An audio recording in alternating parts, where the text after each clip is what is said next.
It is episode number 8 of the Bobby Moe Show. I'm Chris Shovlin, the play-by-play voice of the Robert Morris University Colonials here on the RMU Game Day app. Since it is a holiday week, we've got a special guest, and we're going to talk turkey. As a matter of fact, we are going to talk turkey. We're going to have our Thanksgiving draft, our Turkey Day draft coming up with Jim Duzik, the Assistant Director of Athletics in charge of media relations here at Robert Morris University. We'll talk a little bit of sports, too, coming up next right here on the Bobby Moe Show.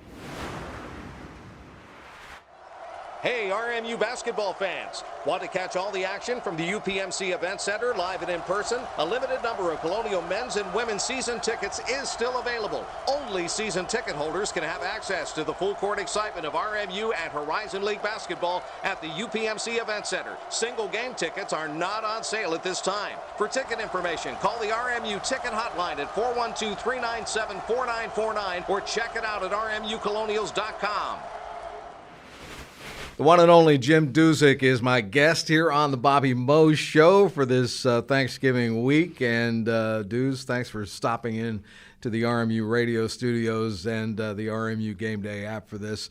Jim, of course, is the Assistant Athletic Director in charge of media relations, and he's been here for quite some time. And you've seen some wild stuff down through the years. Speaking of wild stuff, I think we need to start talking about the football season and these home games from these cardiac Colonials. I mean, another awesome show, this time in overtime this past week to finish out the season. Yeah, no question. Shove, thanks for having me on. I appreciate it.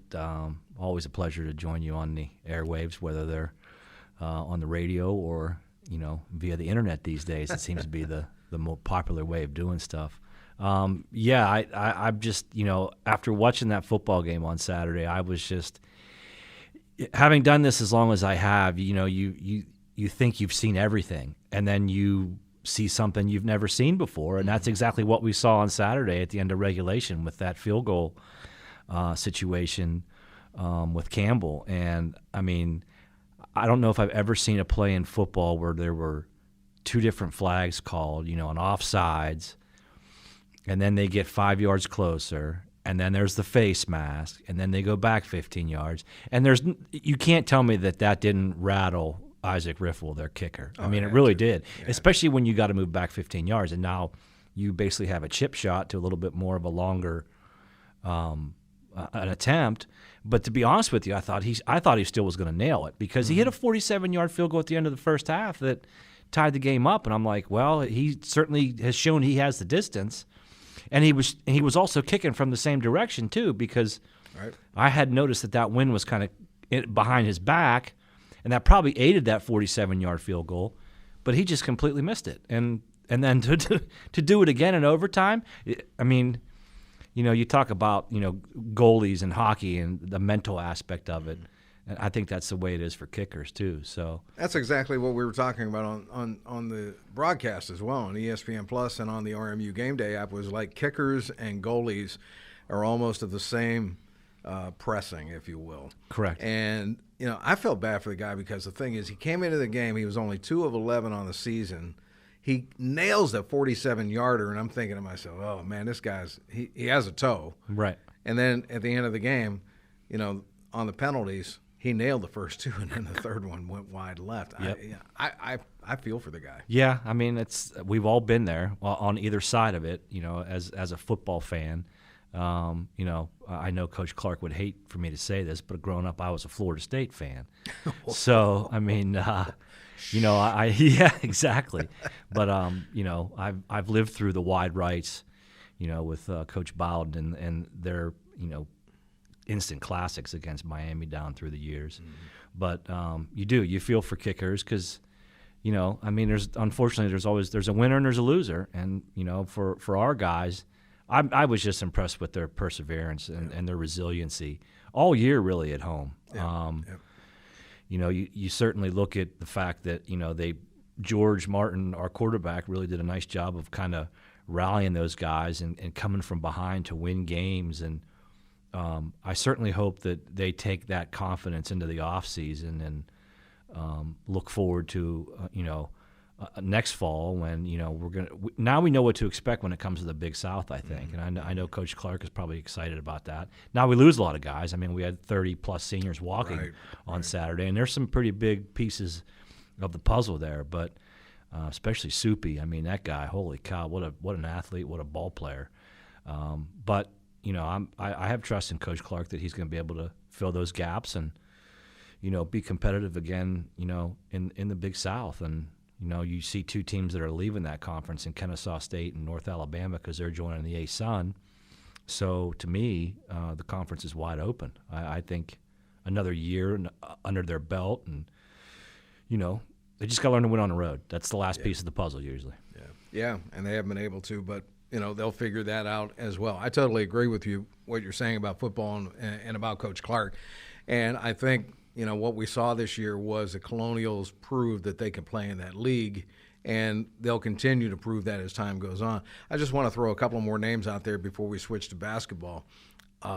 Nick Beseglia, who's had a brilliant year, not to mention Jamar Shagog and Anello Bazzacco. Yes, no question. I mean, let's start with Nick. I mean, you got a kicker who, obviously when he started his career had some lean years. But the kid kept kicking and he kept coming back, and for him to finish 10 for 12 in field goals this year and then go 21 for 21 in point after attempts, which, extended his streak for his career he finished nailing 60 consecutive point after attempts, which is, as a fan of football, you think that's just nothing to do, but it's hard. It's not easy. So, and I thought he kind of got snubbed a little bit, to be honest with you, with the all-conference teams that came out. I thought he definitely deserved a spot, at least on the second team. He did not make it. A two-time special teams player of the week. Ends up kicking 3 game-winning field goals this year. Goes over 200 career points, and that's not easy to do in football, regardless of what position you play. He's just a third student athlete to do that.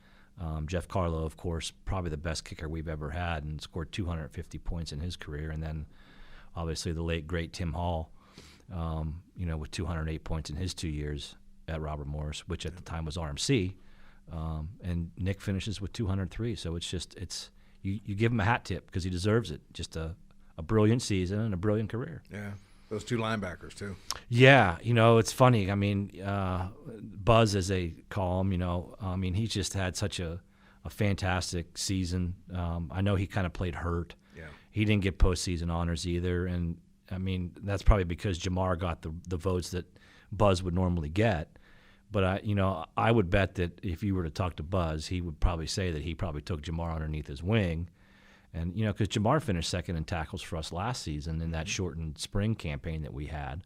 And Jamar just came in, had 18 tackles in that season opener at Central Michigan and just kind of roll with it from there. So, you can go back to, when this program started and when it was founded under Coach Walton and, of course, his first hire being Bad Rad and, Bad Rad being the architect of linebacker U at Penn State, and he put his stamp on that position here at Robert Morris. And, we've had just a number of just fantastic linebackers down through the years. You can go name after name after name, and Buzz, in my opinion, is right up there now, and Jamar looks to be the next in line. Yeah, good stuff. Yep. Talking a little Bobby Moe football history here. Jim Dusick is the Assistant Athletic Director for Media Relations here. And Jim has a deep history of football and a deep history of basketball, so let's switch sports. And before we talk about the guys, let's talk about the women's team, which is right in the midst of the non-conference season right now.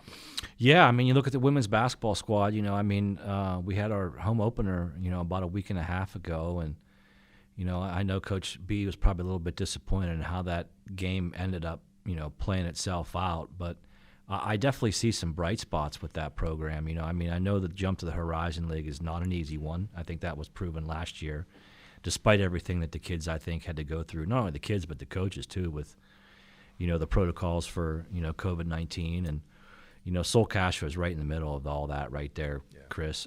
She's just again, I was talking a little bit earlier about, linebacker U here and how we've had great ones down the line. And, Coach B's dad, Sal, Coach Sal, of course, you know, those guys really hit the international pipeline over the years, you know, whether it's been Artemis Spanu or Anna Nicki, and now Sol seems to be kind of like that next one in line. Mm-hmm. And, you know, she can do it all. So, I mean, she's still young, too. And so you definitely see some mistakes out there on the court.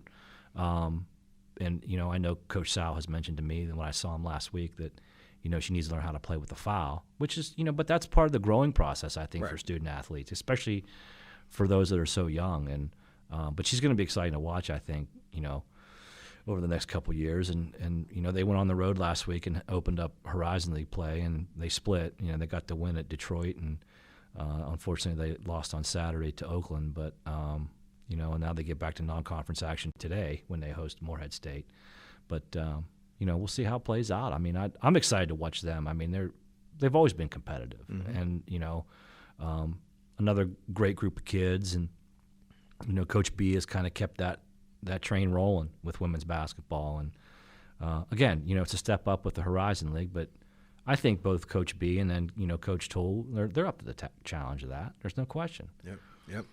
This is the Turkey Week edition of the Bobby Moe Show. Chris Shovlin here with Jim Duzick, and let's switch to the guys now. They had a very rough start, but then again, a meat grinder of an opening schedule, and running into an old-time Northeast Conference opponent, 17 points up with about 18 minutes to go, and the game goes into overtime, and the Colonials fall. And 0-4 is the slate right now. They play again at Davidson in North Carolina this coming Saturday, and I know Coach Toole is a little concerned right now with his ball club. Yeah, you know, one of the great things about working with Andy, you know, especially when it comes to, you know, dealing with him when it comes to press conferences and media availabilities and all that kind of stuff, is he doesn't sugarcoat anything. He's mm-hmm. completely honest. And I thought he was great after the game on Friday. I mean, you know, we've had a long, illustrious rivalry with Mount St. Mary's. I mean, it goes back years. And really, I think that rivalry started even before, you know, Coach Rice and Andy were here at Robert Morris, and it was the year that under Coach Schmidt, and it was Jeremy Chappelle's freshman year. Mm-hmm. And we went down there in the quarterfinals of the Northeast Conference tournament, and Jeremy hit that three-pointer on the wing to knock them out of the tournament. And if memory serves me, I think we were the 5 seed and they were the 4 seed. Mm-hmm. I mean, don't quote me on that. But that's kind of when that rivalry started. And it, to me, you know, regardless of the outcome on Friday night between those two clubs, it was just nice to see us continue that rivalry because that's the one thing that I think we're still trying to find our footing with in the Horizon League. Like, yeah, you know, Youngstown State was a team that we played numerous times over the years as a non-conference opponent, and now, you know, we're conference foes. But I still think that's going to take a little bit of time mm-hmm. to kind of grow that rivalry too. So, I mean, would it be great to play Mount St. Mary's every year? Sure. I mean, that would be great, but I don't know if Andy wants to do that because they're a great program. There's no question. I mean, and that's, you know, down the line from Milan Brown to Jamie and Christians to now Coach Engelstadt. And, you know, I think sometimes, you know, everyone will say, well, that might be a bad loss. No, there's no bad losses in my opinion. I mean, it's, you've got a competitive program in Mount St. Mary's who's coming off an NCAA tournament appearance last year. So they know what it's like. And I get the sense, you know, Andy's probably still trying to build his team a little bit and figure out his rotations. And when you have as many new guys as he does, it's going to take a little while to gel, you know, especially like you said, you mentioned meat grinder of a schedule there earlier in the, you know, when we were chatting, and that's, I mean, there's no question. I mean, Central Florida is a great program, and obviously Kentucky's Kentucky, and everyone, you know, wanted to talk about that game, and that's all well and good. But, I mean, those Ohio Bobcats, coached by, you know, Coach Bowles, a former RMU assistant here, that's another great program. So, I mean, you've played 4 great programs, and you're going to play a 5th on Saturday in Davidson. So it doesn't get any easier. Yeah, your NCAA tournament program. Correct. I mean, you know, and here we go with Davidson on Saturday. Yeah. All right. I'll tell you what. Since this is Thanksgiving week, and obviously Turkey Day's tomorrow. Gobble, gobble. What do you say? We have a little fun here at the tail end of the Bobby Moe Show, and this segment of it anyway. Yeah. And have a Turkey Day draft. Let's do it. So I'm down. I I have a little bit of change in my pocket. Let me get a quarter out here. All right, I'm gonna let you call it heads or tails. Okay. Heads. It is heads. You get the first round draft pick, and Nice. I'll tell you what we're gonna do. We're gonna draft Thanksgiving Day goodies, and you get the first pick. You can start with whatever part of Thanksgiving dinner you wish. Well, I mean, since it's Thanksgiving, and you almost have to take ham number one, right? No, I'm joking. Chris. I'm gonna take the turkey. We're gonna give you a mulligan on that one. All right, Yeah, let's go turkey. I'm taking turkey. All right, you're taking turkey. Now, I'm going to get precise with you. Is it white meat, dark meat? What part of the turkey do you want? I honestly prefer the white meat. Okay. Yeah. All right, white meat turkey. All right, I guess it's my turn, right, Dylan? Dylan Thompson's our producer here. He's keeping track of the draft. He's kind of like the NFL commissioner here. That's correct. Yes. TFL commissioner, Turkey Football League commissioner. Yeah. I'll tell you, I'm going with the old standard stuffing. I love the moist dressing that comes out of the where of the bird. Yeah, no doubt. I love that stuff. So I get to go again. All right. Dylan We're doing snake draft, so you get two picks. Okay, I get two picks. All right. Well, if that's the case, I'm going straight for the mashed potatoes too. I'm the starch man. Yeah, nothing wrong with that. I like the fillers. Yeah.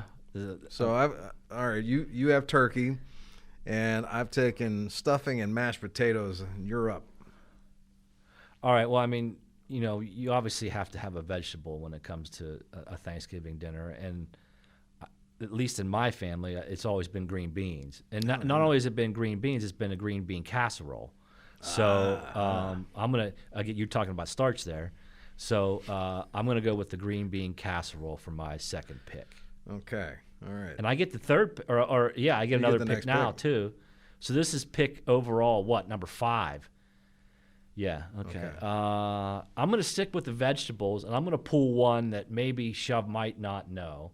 And I'm gonna give a hat tip to my wife on this, because I did text her and say, hey, give me all your favorite Thanksgiving Day foods for this draft I got coming up, because I don't really like this food. I never really had it growing up as a kid, but my wife's family's big on it, and that's rutabaga.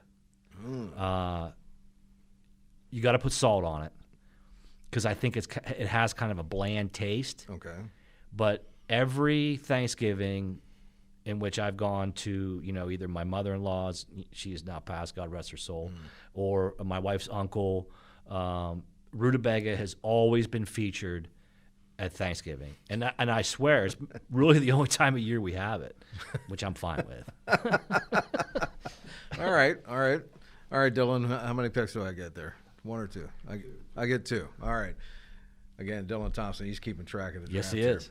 I'm going to have to go with, when else do you eat cranberry sauce than Thanksgiving? That's about it. If you're not having turkey and stuffing and mashed potatoes and rutabagas in your case, right? Basically, you don't even think of cranberry sauce any other day of the year. So, no. I don't care if it comes right out of the can and it still looks like the can, or if it's some sort of cranberry relish. I like the sweetness to go with the savory. Yeah. And I'm going to go with cranberry sauce next. Okay. I'm also going to throw coleslaw in there too, because my wife loves coleslaw with any poultry dish, whether it's chicken or whether it's turkey. I'm going to throw the coleslaw in next to the cranberry sauce. That's interesting. I never really thought about coleslaw for Thanksgiving, but at the same time, it's like, I know some people, and this is not my pick, Dylan, so just I'm giving you a heads up, like macaroni and cheese. Yeah. I've never had that at Thanksgiving, although I definitely know that people do, that is a featured dish. Well, I'm going to go with, the tip, and this is kind of cheap, to be honest with you, but you got to have rolls. Oh, you have to have a roll, buttered rolls, and that just kind of, again, we're talking about starch. You were talking about starch earlier. Mm-hmm. That's what Thanksgiving really is all about, is really stuffing yourself. Stuffing it up. Yeah, eating and having a great meal. Gorging. Yeah. And then I am going to go with another one that's kind of starch related, and I'm not a big fan of it, but I will have a piece of it, and that's cornbread. Ooh, man, you got me on that. Yeah. So not only do I go rolls, but I go cornbread. So I'm definitely weighing myself down. That's why I went with rutabaga and a green bean casserole. Okay. Yeah. Okay. Well, that sounds delicious. And as my daughters, Kylie and Krista, would say, cornbread, ain't nothing wrong with that. Right. So, and they say that all the time. Where they got that, I have no idea, but we've been saying that at our house for about 40 years. Right. Okay, I got one more pick, huh? That's it. Well, I have to finish the meal. It's got to be the pumpkin pie. Right. I mean, you got to hit it with the pumpkin pie with the whipped cream. And I like the ready whip where you squirt it out of the can. You know, sometimes the kids squirt it right into their mouth. That's what my but daughters do. that's part of the deal. So Yeah. All right, so just in retrospect here, Dews got the first round pick, and of course he went right for the bird, turkey. Then he followed. His number 2 pick was green bean casserole, followed by rutabaga with salt, rolls, and cornbread. And my first pick, and that's where I go all the time. I go straight to the stuffing. I mean, look at me. You knew I went straight to the stuffing. Mashed potatoes, number 2. Cranberry sauce, coleslaw, and pumpkin pie. That's our Turkey Day draft, our Thanksgiving draft here on the Bobby Mo Show. Dudes, this has been fun. We'll have to catch you next Thanksgiving to see if we can outduel each other. Or maybe we'll come back at Christmas. Then you can get the ham in. That's right. Okay? That sounds good. Thanks for having me, Shove. All right, Jim Duzik here on the Bobby Mo Show. Get a group together and cheer on your RMU Colonials with teammates, family, and friends. Group tickets are now on sale for all RMU men's and women's basketball games at the UPMC Event Center. Groups of 10 or more save big, and there are exclusive on-court experiences for groups of 25 or more. Non-stop action, fantastic promotions, and lots of fun all season long. Call the RMU Group Sales Hotline at 412-397-4949 or check it out at rmucolonials.com. And in this last segment of the Bobby Mo Show for this week, let's recap what's happened and take a look at the schedules ahead. First of all, for football, a big win in overtime, as we were talking earlier. 20-17 in OT on Nick Beseglia's game-winning field goal over Campbell, and that's the end of the football season. But we do need to congratulate several Colonial football stars, namely Jamar Shagag and Ricardo Watson, for being named Big South second team all-conference. And congratulations to Trevor Hicks, Big South academic all-conference team. Women's basketball picked up its first win this past Thursday, 55-46 over Detroit Mercy, but they lost at Oakland 65-60. Today, they're going to take on Morehead State. You'll be able to see that game on the ESPN platform starting at 1 o'clock. Adam Gusky will be on the call for that one. Saturday at 7, they'll take on the Golden Griffins of Canisius. And by the way, speaking of women's basketball, next week on the Bobby Mo Show, we'll have a trio of women's basketball stars from the current team. Sol Castro will be here, Esther Castillo will be here, and so will Mackenzie Amelia. All 3 of them will be on the Bobby Mo Show next week. As far as men's basketball is concerned, again, the guys lost to Mount St. Mary's last Friday night, 74-70 in overtime. This coming Saturday, I'll be on the road with them at Davidson to take on the Wildcats. That'll be Saturday at 2 o'clock. 1:45 for the pregame show. Tune in. You'll be able to hear it live and listen free on the RMU Game Day app. We'll have the audio call of the game between Davidson and Robert Morris Saturday at 2. That's going to do it for this week's Turkey Day edition of the Bobby Mo Show. I'm Chris Shovlin. Thanks for tuning in. We'll talk to you next week.